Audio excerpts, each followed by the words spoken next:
Good evening. I want to welcome everyone to the Groton Board of Selectmen debate. This evening, we have two candidates, George Barringer on the left and Art Prest.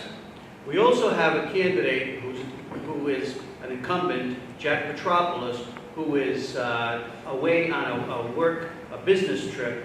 So he has been kind enough to give us a statement that will be read by one of the panelists, Managing Editor of The Sun, Tom Zupa. This will not take away from the time given to both candidates. We will have a 45-minute forum which will ask the candidates questions. We felt it was good to, we gave Mr. Petropoulos the opportunity. He took it. And we'll also be doing a short video of him later in the week that will be posted on lowellsun.com. So if anybody wanted to see some of the answers to some of the different questions we'll be asking him. So Tom, will you read that statement, please? Thank you, Jim. Statement of Jack Petropoulos, a selectman and candidate for re-election. I determined to run for re-election because I see that there continue to be opportunities for improvement and reason to believe that progress is being made. I know that I've met the expectations of some, disappointed a few, and exceeded the expectations of others. Much of that response comes from the work that I have done to bring about change. Change does not come easily and often meets with resistance. I focus on process, taxpayer accountability, and transparency. In my work to improve process, I have reversed the unannounced reduction in firefighter EMT cover that caused a demonstrable impact on EMS response times, and assured that no such reduction would happen again without public notification. I have brought forward the requirement that we conduct exit interviews with all transitioning employees. I have stood as the only selectman to vote against the proposed Lost Lake sewer, not because I am opposed to sewering Lost Lake, but because the process that led to the proposal was flawed and the need was never substantiated. In fact, through the work of the Lost Lake Watershed Advisory Committee, on which I serve, the once minority view that sewering would have been unlikely to have solved even half of any problem is moving towards consensus. In my work to assure taxpayer accountability, I have accomplished policy requiring the use of a professional realtor to be engaged in the marketing of any town-owned real estate to assure that market value is achieved as part of any proposed sale. Together with Kevin Lindemer and Bud Robertson, the town's first comprehensive analysis of spending over time benchmarked against comparable towns. This has led to an acknowledgement that we have a budget formula that's potentially unsustainable and the beginning of a conversation about what to do about it. A challenge to a building permit issued against construction costs that underestimated the actual building cost, resulting in a $144,000 increase in fees to the town. In my effort to ensure transparency, I have, together with our town clerk, Michael Bouchard, led a series of budget primers to assure residents understood Proposition 2.5 and our budgeting practices in preparation for a town-wide vote on debt exclusion in 2014. Held regular selectmen's hours to encourage public input and ensure the public has a voice in my representation on the Board of Selectmen. Assured that the Board of Selectmen be publicly presented with a quarterly budget variance review in an effort to avoid the kind of financial issues that brought about our school budget issues last year, and in keeping with management best practices. Few of these accomplishments came easily or without resistance. I have done my best to stay focused on this work in spite of distractions that would be unheard of in most organizations. It has not been easy, but I see progress is being made and that change is possible. I would like to continue on this path. I will continue to ask questions and to challenge assumptions. If you believe I have chosen the wrong direction, I ask that you tell me, either in person or with a vote of one of my opponents. If you feel the direction I have taken is worthy, I ask for your vote on May 19th. That's a statement of Jack Petropoulos, selectman candidate for re-election. Thank you, Tom. With that, people take a chance to rebut that. Now, we're going to start your debate right now, 45 minutes. The format is the same. You'll each be given up to 1 minute to answer a question, and then we'll have a 30-second rebuttal.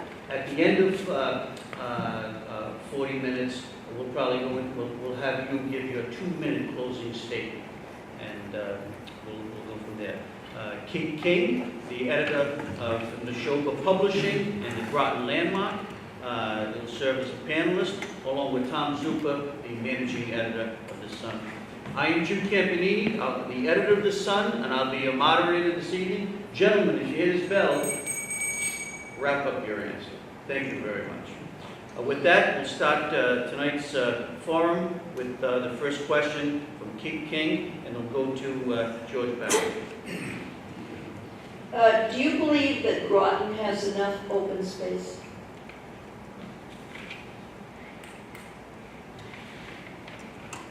We are fortunate to have a great deal of open space, but there is no reason we should stop acquiring it. It's good for the town, it's good for the public, it's good for the environment.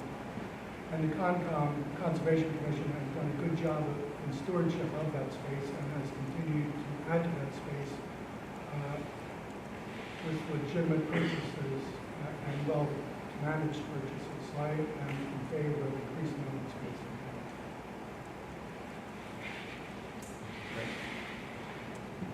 I have been very much in favor in open space. One of the things I would like to see happen, though, going forward, is that money be used with the CPA, CPC funds to begin to utilize some of that open space for recreation. I'm surrounded by conservation land where I live, and what I like to see in the town is more land open up for recreation, whether it be hiking trails or whatever. I was very supportive of Peter Cunningham's motion the other night to bring down the open space fund from 200,000 to around 140, so that we could have some funds that we could utilize, hopefully, the Prescott School in the future. So. Benjamin, any rebuttal, or anything you want to add to that? Not a rebuttal, but not so much a rebuttal, but an amplification. The conservation land is open for passive uses. I cross-country ski, I bike in the town forest. It's been wonderfully preserved. On the other side of the coin, the Parks Commission has a very active recreation program for young people. Those fields are open to the rest of us when they're not in use. Tennis courts are available. So we do have active recreation facilities in town that are usable by the public, but open space conservation land is usable for passive activities. And the trail runs, the bicycling, the cross-country skiing is supported. No, I'm fine. Good. Tom, any question? Mr. Prest, we're both getting first good evening. Mr. Prest, considering some of the issues that popped up on the Board of Selectmen the last couple of years, do you believe the Board of Selectmen needs a written code of conduct?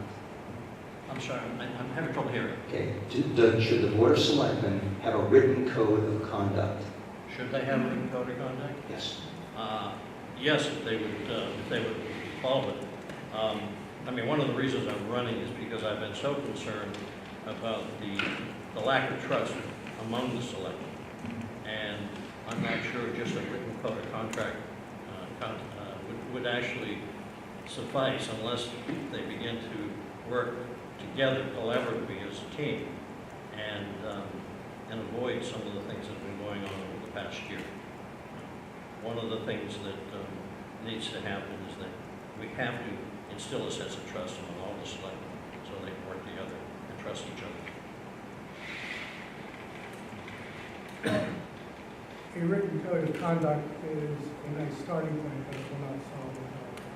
And having a written code of conduct will not and may not prevent the problems we've seen in the Board of Selectmen. It's a personal responsibility that once one becomes an elected official of the town and the chief management body of the town, holds themselves to a higher standard. That's what I hope that each and every selectman can do with or without a written code of conduct. I don't think we need it. I think we need selectmen elected that can uphold the standards of a good code of conduct without the written code.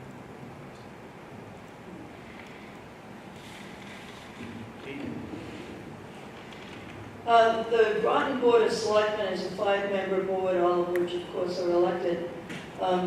With many of the votes, there is a majority view and a minority view. Do you think the person or persons holding the minority view should express it, or should they stay quiet and adhere to the majority of the board? George, you answer first. This is a democracy. The minority always should have a chance to be heard. But when the board makes a decision, the majority decision should hold sway, which means that the minority should concede to that point of view. I absolutely agree with George. I think there's been too many times where the minority, one person, has gone much too far to try to change things and not for the benefit of the rest of the selectmen. And I think that's part of what's caused the lack of trust problem. It's happened many, many times. Just to follow up, you mentioned the lack of trust twice now, Mr. Prest. What is the seed of that lack of trust? Where do you think it's coming from?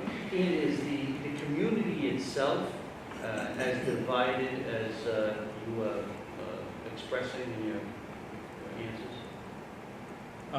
I think part of it happens to be the use of open meeting law as a weapon. And if you don't get your way, you go to the Attorney General's office and you file an open meeting violation against one selectman or 4 selectmen. I think that has really had a major, major negative impact on that trust. We see it over and over again. John, would you like to add anything to that?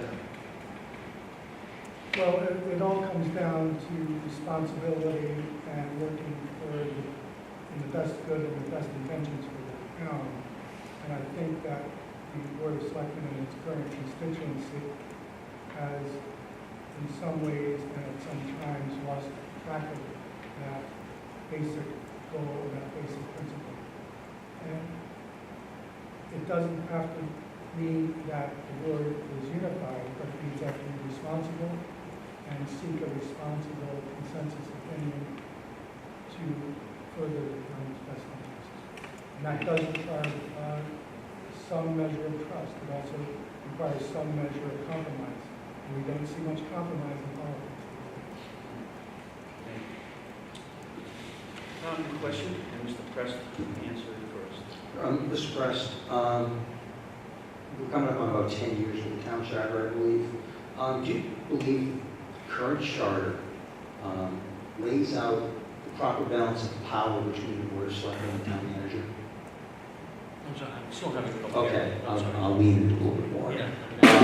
Do you believe the current charter has a proper balance between the roles of the Board of Selectmen and the town manager? In going through the charter, I happen to think that that's true. I think it has pretty much the proper balance. There are people that will disagree with me on that. There are some things that I'd like to see changed in the charter. I don't have any particular specific things relative to changing what the proper balance is. I've said this in the past, that the citizens of Groton are the stockholders of a $35 million corporation. The selectmen are equivalent to the board of directors of a corporation, and the town manager is the CEO and reports to the selectmen. The town manager's job is to basically be the pathfinder and execute the strategy of the town that meets the needs and the will of the citizens, the stockholders, if you will, and it's up to the selectmen to direct and guide them. George? I was not in favor of the town manager form of government when it was first proposed. But since it has been in place, I've become an advocate of it. I think that the town manager role is the right form of government for a growing town, a town that needs a professional on duty in town hall 5 days a week. He is the executive officer of the town. He manages the personnel. The Board of Selectmen's goal and role should be that of forming policy and forming long-range vision and strategy. Those two roles are complementary to one another. Certainly the town manager is an employee of the town and reports to the selectmen. But if you tease apart the two roles and the mission statement in the charter, I think it's just about right. And I have found that the town manager form of government and the role he plays in government has made the town more efficient and more effective. So I'm in favor of it, and I think the charter will always be managed and tweaked and updated and changed. But to answer your direct question, I think it's about right. The selectmen form the vision, the strategy, the policy. The town manager handles personnel and day-to-day operations. I agree. Kate?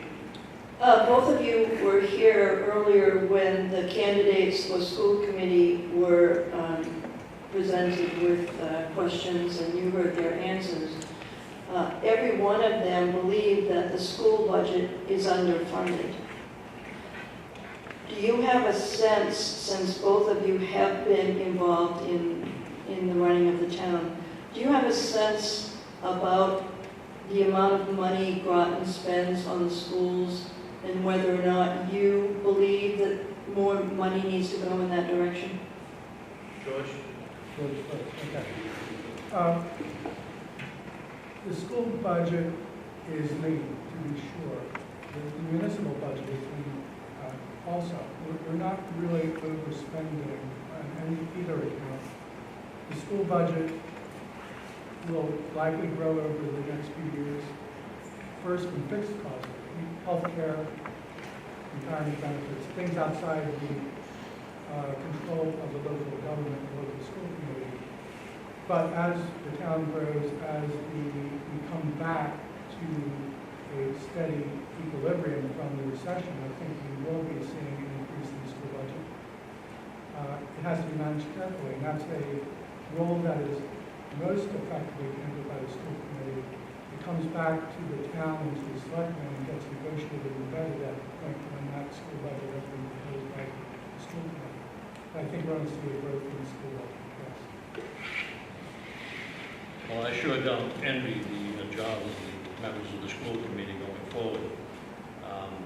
I've been an advocate of figuring out ways that we can actually increase spending in the schools going forward. If you look historically, oftentimes what happens when a school gets into some financial difficulty, they start laying off or eliminating certain programs. For example, some of the trade programs. And I liken it kind of like a water lagoon. And what has happened in some cases, in particular in other towns, but in Groton as well, is that if you eliminate some of the trades to save money, they show up at the show-up. And so all of a sudden we're paying for it at the show-up. Anyway, we didn't save a thing. We squeeze it here and it pops up there. And that's happened over and over again. It's happened in other towns to their detriment. So I'm a big supporter of supporting the schools. The question is, where do we get the revenue? That's the big question, and which is why I'm pushing on, and have been, and working on economic development in the town. And I was an advocate of Four Corners to get some economic development going there to increase some of the business tax revenue going forward. And I will continue to work on that in the future. Just a follow-up to that, we asked the school committee candidates about the student activity fees and what the threshold might be for that. Has the municipal side of government exhausted all avenues to raise revenue outside of increasing taxes? What do you think, George? I mean, there's trash fees, there's now they think about carbon footprint fees. I don't know if it would work well. In the first instance, we don't have trash pickup. It's private, so we can't exercise that as a municipal role. There are fees for the transfer station. We can look at those to increase those. There are recreation fees for the town recreation facilities that we can look at. But there's always a balance between raising fees and impacting the beneficial aspects of living in the town. So there are places we can raise the fees. Recreation resources, transfer station, as you mentioned, and a few others that should come to mind as I think. Right now, 93.7% of the taxes are on the back of the residents. I don't want to see more fees added to the residents. I think we have to work on other things so that we can increase revenue. And I get back to the business tax side. Right now, 6% of the revenue to the town comes from businesses. $1.3 million from businesses. And I mentioned Four Corners. If we do Four Corners right, we can get another $100,000 out of it. $100,000 on top of 1.3 is pretty good. We've got to look at other areas too. And the last thing I want to start talking about, and we never brought it up in the Finance Committee, is adding fees for whatever, carbon footprint or whatever other type of thing people might want to come up with. The residents deserve a better break than they have today. We've got an aging population, and if we're not careful, we're going to start to drive seniors out of town because they're living on a fixed income. George, would you like to add anything to that at all? I imagine there's going to be a question about economic development, so I'm going to forward it to that. Okay. Tom, your question, and it goes to Mr. Prest. I'll credit Mr. Barringer for being prescient, knowing what my question is. Could you spend your minute, both gentlemen, explaining your economic vision for the town and specifics such as areas of town that can be developed and the types of businesses that you would like to see come into Groton? Great question. I've got a vision that I've been talking about a lot. We have natural resources in the town that no town around us has. We got the trails, we got the lakes, we got the river, we got the country club, and I think we have to start leveraging those resources. Leverage all of those resources to make Groton a go-to place for recreation.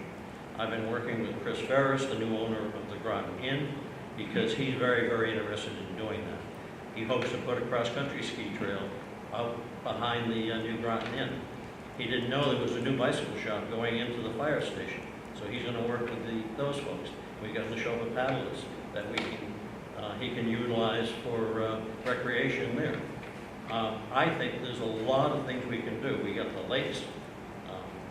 One of the things I've been pushing for is possibly putting a cross-country ski trail, a groomed cross-country ski trail at the country club to actually get additional revenue during the winter. We're getting very little revenue out of the country club. I think there's a lot of things we can do like that, and that's my vision, is we start to utilize those natural resources. Nobody else around us has those kind of resources, natural resources, to leverage. So that's my dream, that's my vision.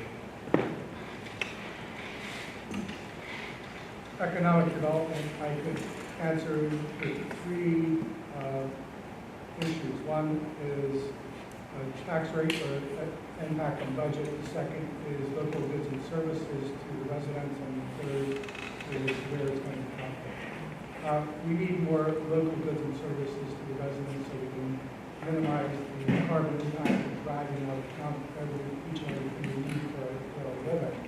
And that was one of the reasons I went to, was one of the goals for the Station Avenue, now Town Center Overlay District, was to put more local services, goods and services in the center of town that people could walk to it, and break the reliance on the automobile. And that's where I think most of our economic development is going to come from, is providing local goods and services, whether they be food service establishments, medical service establishments, recreational service establishments in the village center, the town centers of Groton, in close proximity to the residents so they can break that chain to the automobile. The second is budget. Mr. Prest has spoken about the $100,000 that may come from the Four Corners development. The first point of the Four Corners is we need to renovate that area so it doesn't become a drag on the town culturally and economically. When you come right down to $100,000, works out, I believe, to about $18 per household in town. That's not really going to change the impact, the tax rate impact, but it is going to change the social and cultural welfare of that corner of town if we can manage to build it out. And the last thing that I've heard before is edge development. The reality is there isn't a whole lot of land left. I've been on the planning board for a long time. I've looked at the zoning maps. There's not a whole lot of empty land left for major development. So it's going to be small projects, it's going to be infill. And it's going to be mainly serving local populations and hopefully in walking distance of the major population centers in the town center and the village centers in West Groton and East Groton. You know, this is a common, Can I respond? yes. Okay. Edge development. One of the things that many towns have done, and this is something else I've been suggesting, is they've actually hired an economic development consultant using grants from the state. That economic development consultant can work to find areas that we can develop. You go back and you look at the 2011 master plan, and it has several things in there.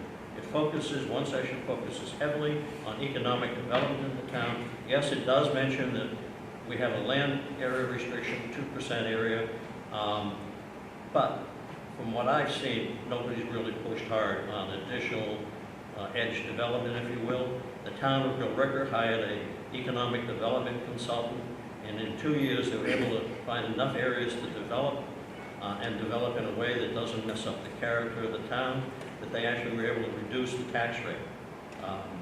I'm one of those people that says, don't say it can't be done if you don't try making it happen. I was on the 2010 Master Plan Economic Development Team, so I'm fairly familiar with the numbers and the area that's available to us. The real development is going to come from income, and that's going to be good for the town, not going to have a major impact on the tax. Mr. Prest, you raised the point that I was going to talk about. Economic development, everybody likes to talk about it, but then when push comes to shove, who takes out the welcoming mat for businesses?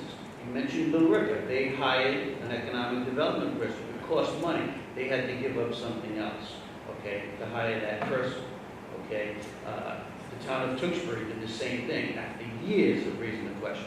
So who is the person that takes out the welcoming mat right now, and how would you fund a position if you're so inclined for an economic czar, so to speak?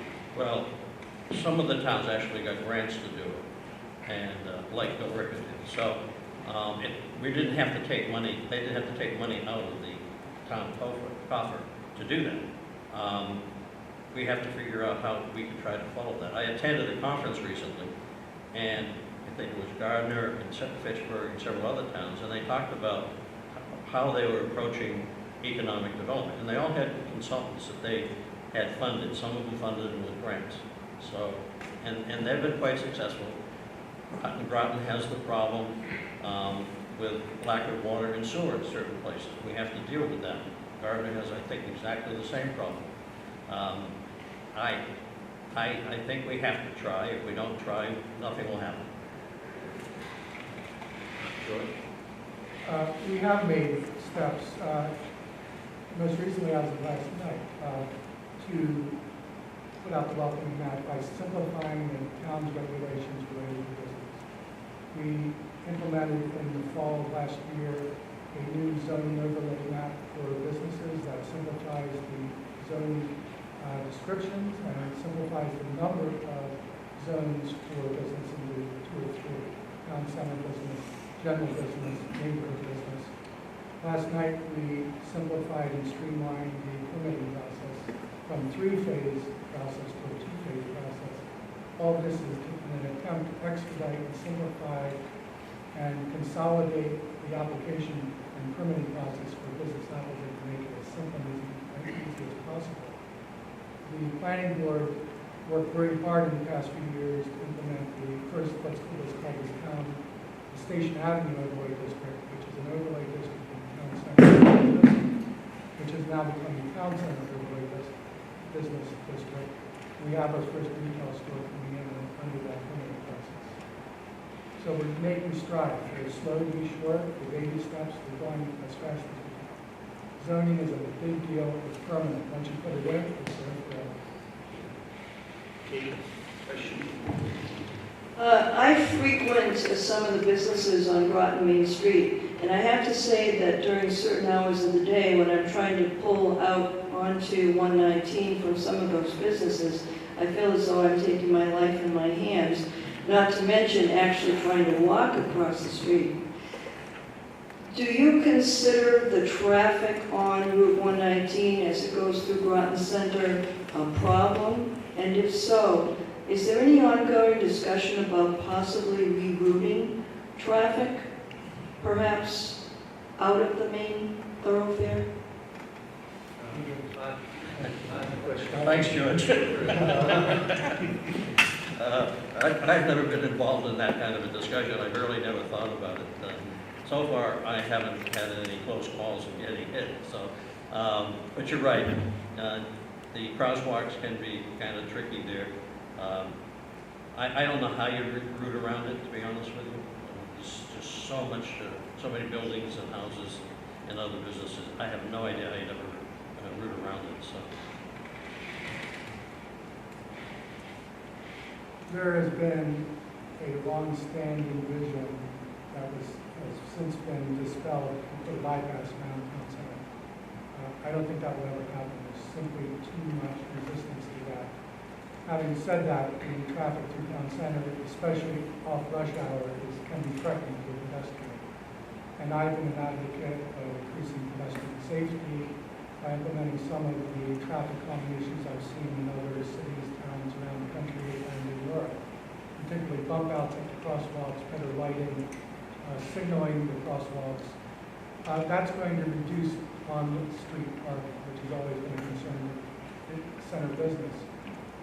Again, we've made advances in solving that problem. Last night we approved a parking lot addition construction behind the two bank buildings, which will provide off-street parking, which should permit us to go ahead with pedestrian safety measures on Main Street that will slow traffic in the rush hours by using well-accepted traffic calming measures like bump outs at the crosswalks, more better lighting, and better signage.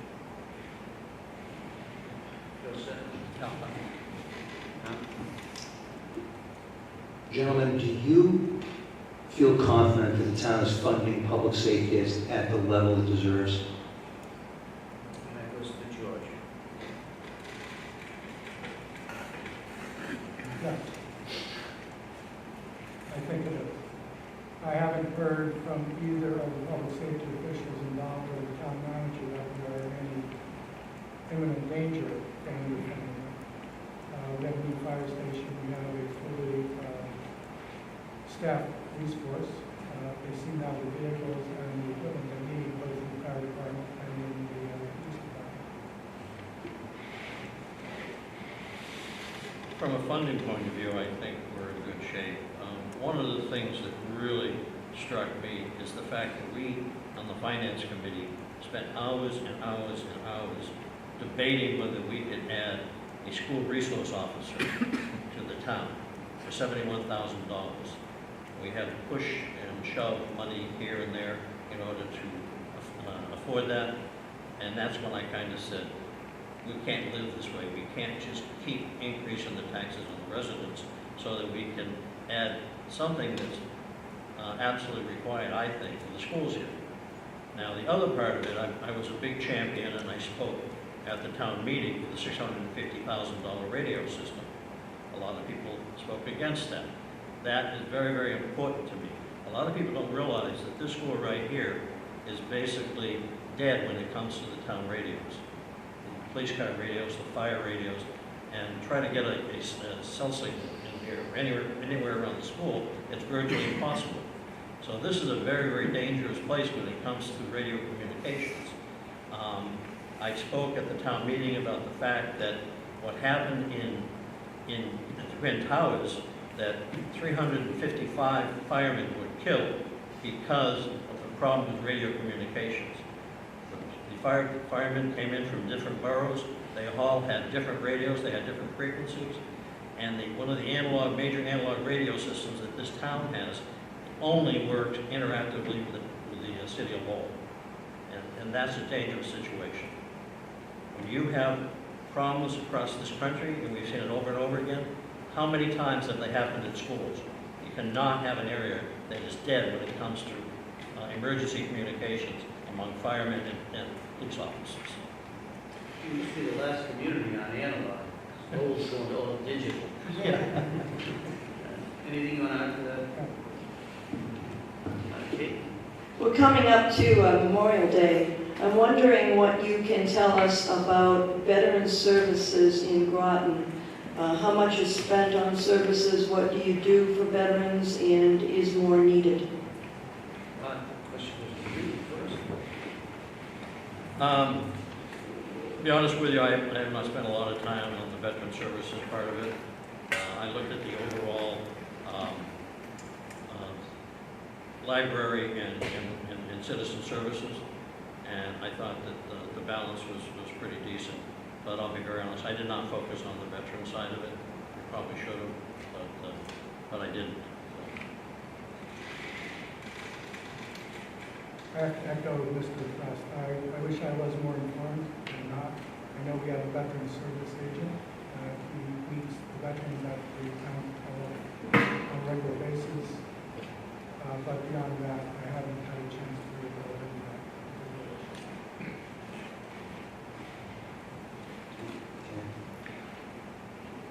We're in a very lively election season here at Groton, and as I've met both the school board and select district, there are a lot of races that are uncontested. And I believe in one or two cases there are no candidates on the ballot. So my question is, if you're elected, how are you going to attack the issue of getting people involved in town government? I'm sorry, the echo is How something if terrible. you're elected, Yeah. how would you work to get people more involved in town government? Mine, okay. Well, I've gotten very involved in town government, and over the last 5 years, I think if we work hard to get the selectmen working together collaboratively, and people begin to feel good about what's going on in the town, and they begin to see that there's opportunity where they can add value, I think we have to promote that. And but there's an awful undercurrent here in the town right now that people have kind of given up, and I think that's a shame. We have to make the service, if you will, the volunteer service to the town look attractive and look beneficial to the town and rewarding to the individuals. And I'm on 4 committees. I've been working, I'm retired, so I have a lot more time than most people to put into this. And it's sometimes discouraging to get volunteers to join some of the committees, but I'm going to keep on plugging and see if I can make this happen. It has to be communicated. It has to be communicated that there is a viable government in town that needs the help of its citizens. I was recruited to the planning board when I first joined over 15 years ago, and I've stayed with it because I feel I'm giving back to the town. Others have the same motivation.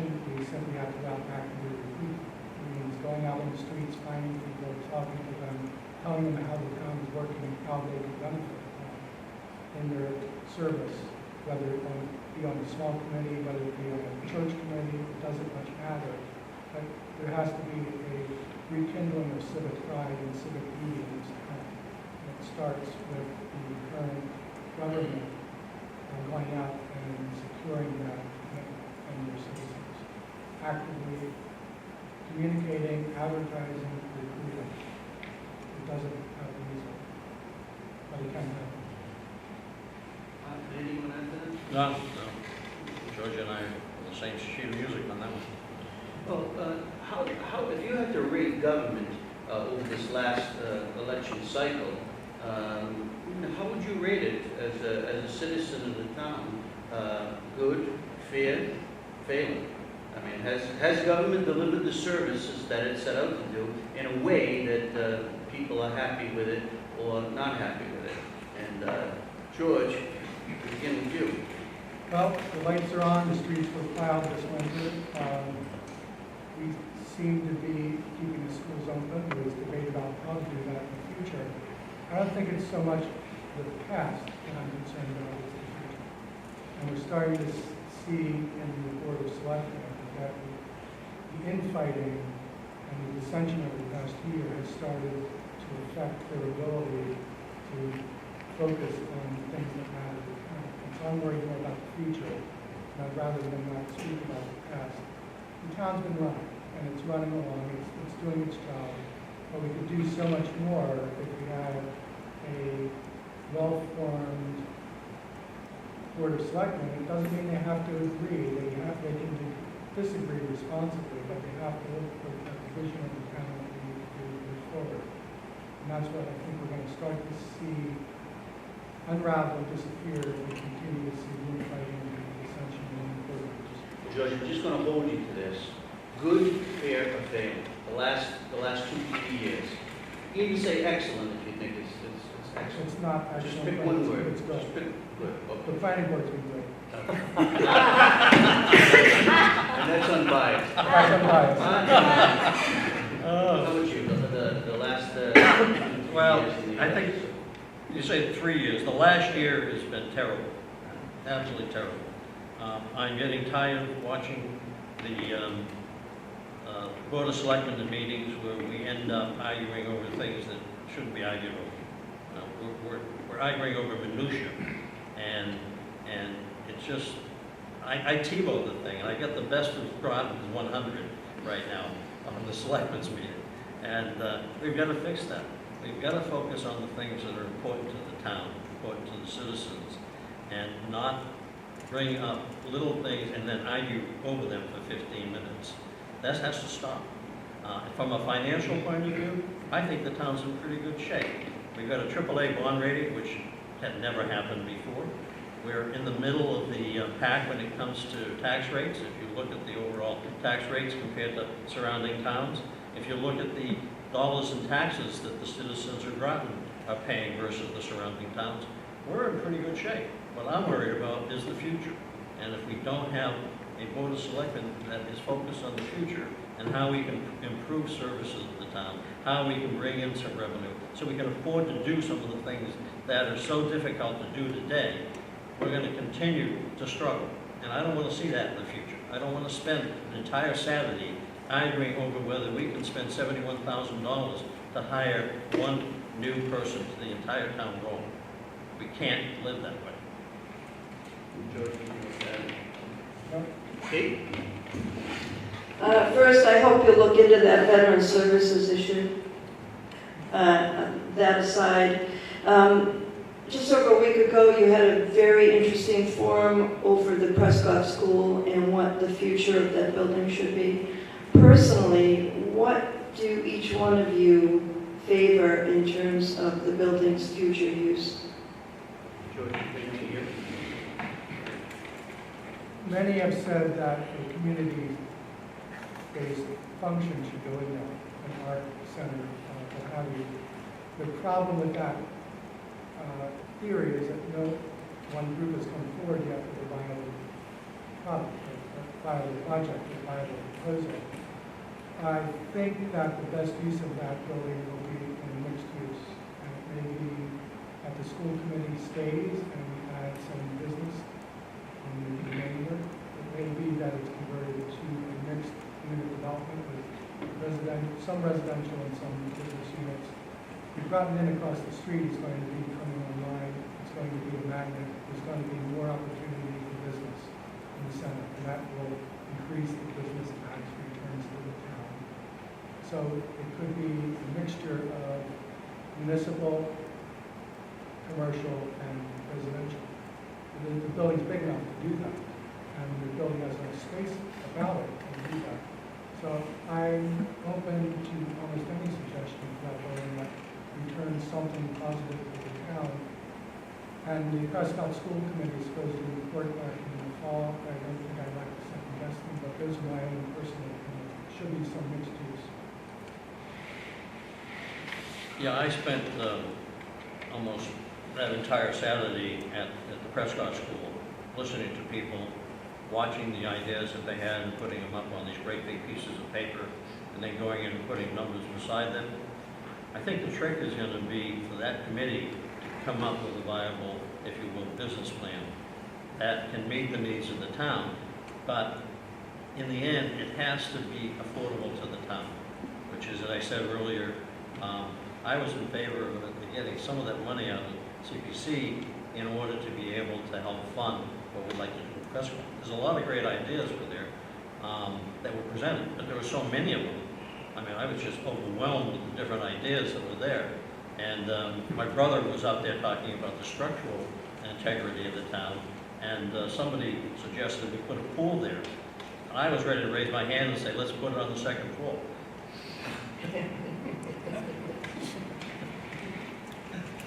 George? Tom?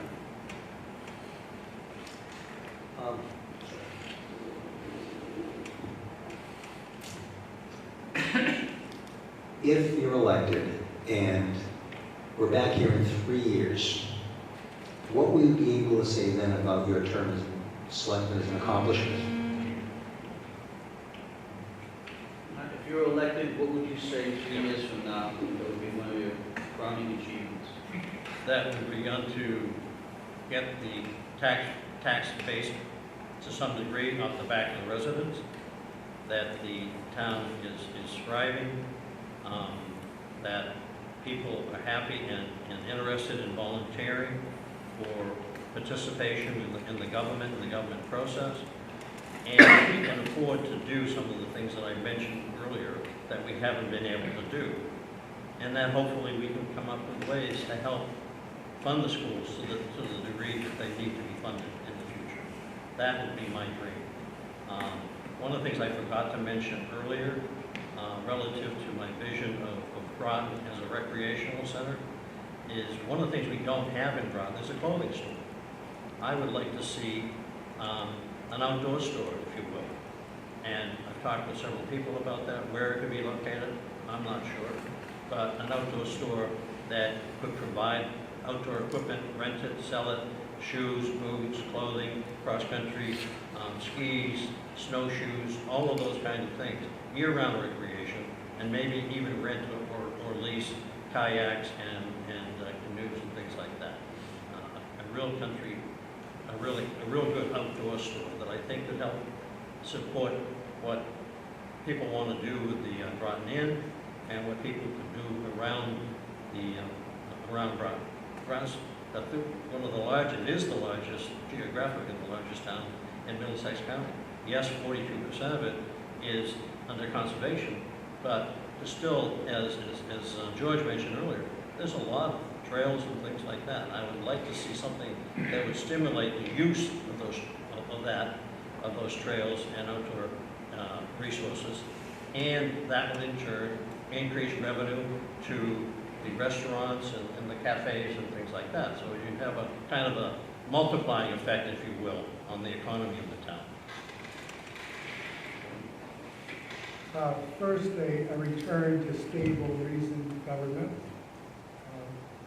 at the selectmen and in its relations with the town manager. I think that's important for the vision and the management of the town. Certainly, I'd like to see the town center overlay district continue to attract new businesses. It's good for the town, it's good for the economy, it's good for the carbon footprint to have a walkable center.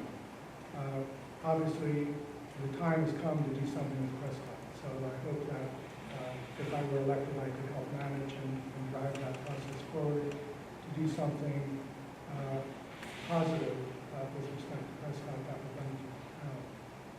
In the larger community, again, the East Groton, the Four Corners development has to be moved forward. The sewer project is going to help.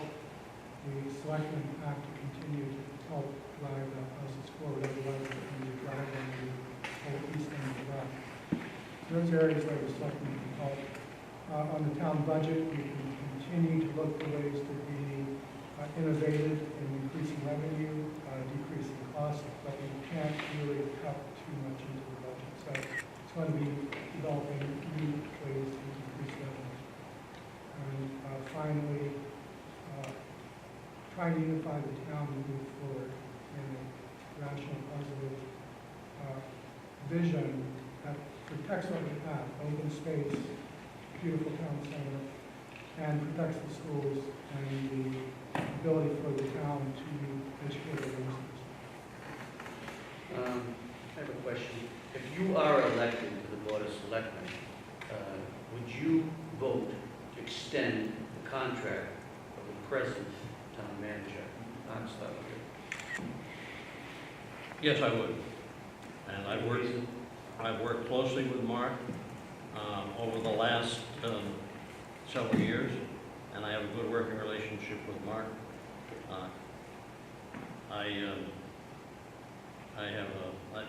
Sometimes I have to knock him around a little bit and say, okay, enough of that. And let's get down to business. But I've said this before, there is nobody on the Board of Selectmen today that can do the job of what a town manager has to do. Nobody. And there's been a lot of bad press about Mark that was not deserved. It was not deserved. And I think that's very unfortunate.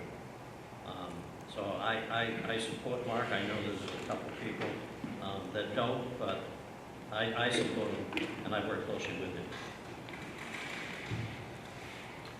I would vote to renew his contract. I have worked with Mark since he arrived in town. Always had professional relations with him. You have to meet him on a common ground to work for the town's goals and offer clear-cut solutions and clear-cut assumptions, and he works with you. And that's been my experience, and I expect that to go forward. There's no doubt he's made mistakes along the way. We've all made mistakes. He's corrected them to the extent he can. I think he's refocused on doing a good job for the town. I think he has been an asset overall, even given some of the issues that have come up in the past. And part of my reason for running for election to the selectmen is to help to continue to manage and patch that relationship between the town manager and the Board of Selectmen. Okay. This will be the last question before we go to these two. If you have one.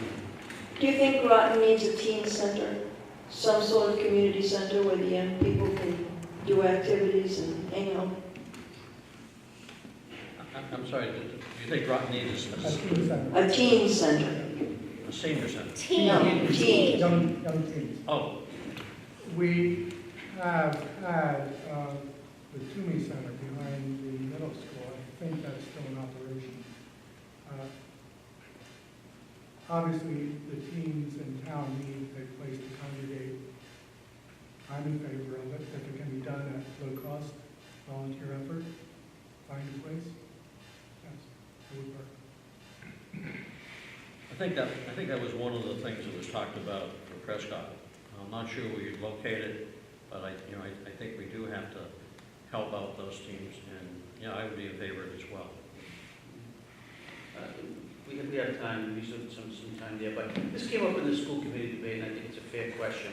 Under what circumstance should a selectman vote to endorse an override? Okay, under what condition or circumstances should a selectman vote to endorse an override? We'll start with you, Art. I tell you, overrides are tough, particularly when it comes to schools. We lived in Sudbury for quite a few years, and they tried to do an override on Proposition 2.5 for the schools. And at midnight, it failed. People that had children had to go home because they had babysitters, and it was almost a filibuster to prevent it. The end result was we had a school that was 100 yards from our house. One of the reasons we moved to Sudbury was this school. It was called the Haynes School. And it was a fabulous elementary school, and it didn't get funded properly. And what happened was they removed so many of the programs there that we ended up putting our child in private school because they basically cut out probably 20% of the curriculum that was important to us. So if it came down to having to do an override in a situation like that, I think I support an override. But right now, we've got to focus on how we can move forward under the existing budget and work with the school committee. And I think John said it's not we versus they, it's us, and we have to work together. And last year, both the municipal government and the school committee worked together to try to fund the problem that popped up. And a lot of programs that had been planned for last year were delayed and postponed so that we could afford to help the schools out of this financial difficulty that they had. And I think that has to continue, but if it came to an override and it made sense, it's not going to be easy. It's not going to be easy at all. But I would support it. It was absolutely necessary. An override is a last resort, when all other mechanisms to fund the issue at hand have been exhausted. It's not only a school, it could be a municipal override. So again, we have to work to consensus, and we can't be pitting the school committee against the municipal budget. It's an all-in community issue, and that has to be vetted very thoroughly by the boards in charge and the boards responsible before one brings an override proposition to the public. But if that is the last resort, then it's needed for a critical need in town, whether it be a new fire station or a new program at school. If the public has a need and there is no other resort than a 2.5 override would be appropriate. Gentlemen, we've come to the conclusion of our forum, and now it's up to you to give your 2-minute closing statement. You use up to 2 minutes.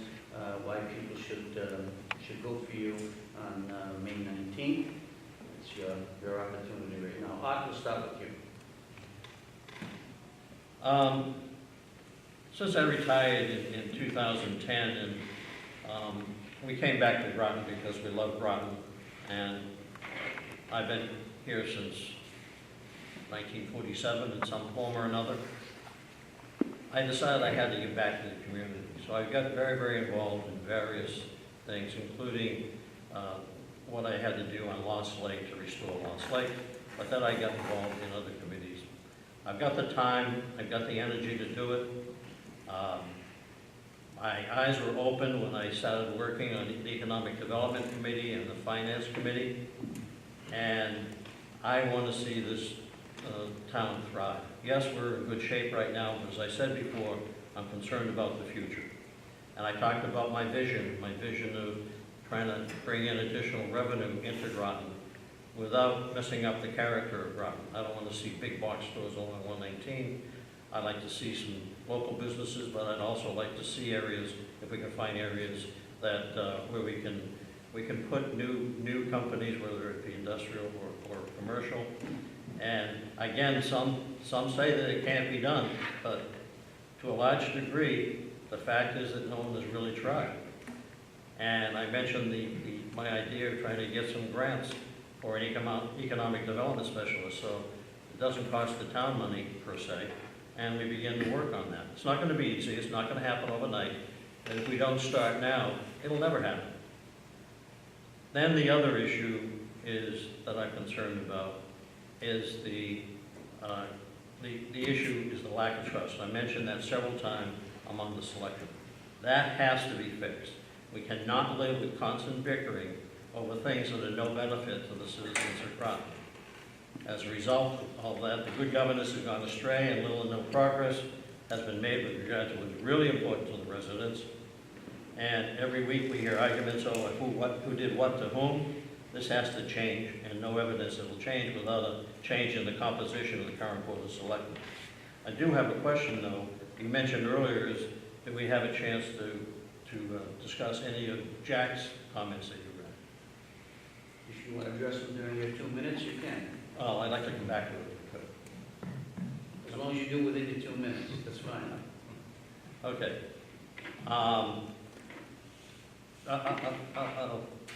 Jack mentions that he was right about Lost Lake and sewer.